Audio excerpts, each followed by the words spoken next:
If you are listening to this quietly, maybe late at night, maybe early in the morning, this story is for you, not for the perfect, not for the proud, but for the tired, for the broken, for the one who feels like they went too far. Jesus once told a story, not to judge people, but to heal hearts.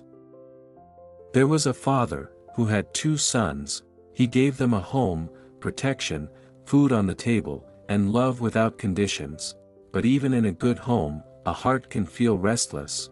One of the sons began to feel like staying was a prison, and leaving was freedom.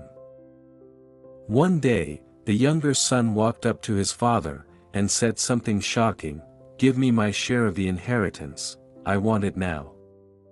In that culture, this was deeply offensive. It was like saying, "I want your things, but I don't want you."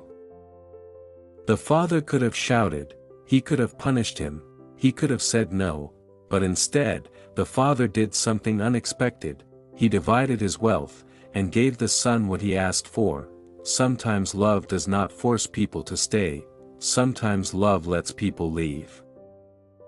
Not long after that, the younger son packed everything, and left for a distant land.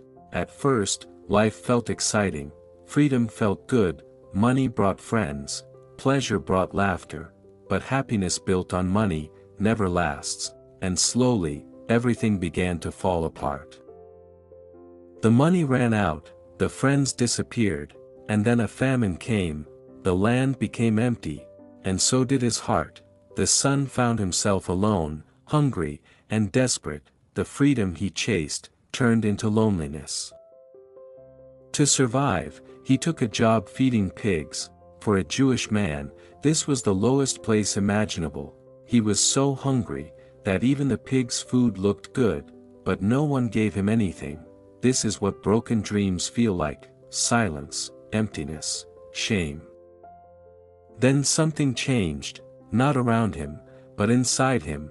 He said to himself, "How many of my father's servants have food to spare, and here I am starving?" Pain finally woke him up. Sometimes hitting the bottom is what brings clarity.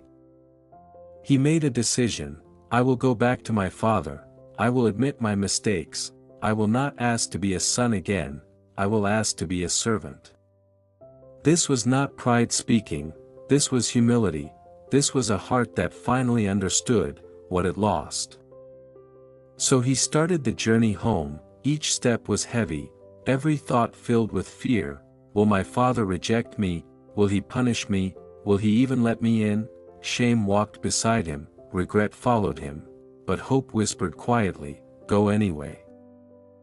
While the son was still far away, the father saw him, not because the son was loud, not because the son was clean, but because the father was watching every day.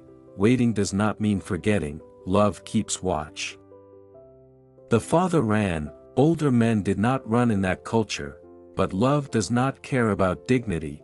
The father ran toward the son, wrapped his arms around him, and kissed him, before the apology, before the explanation, before the punishment. Grace came first.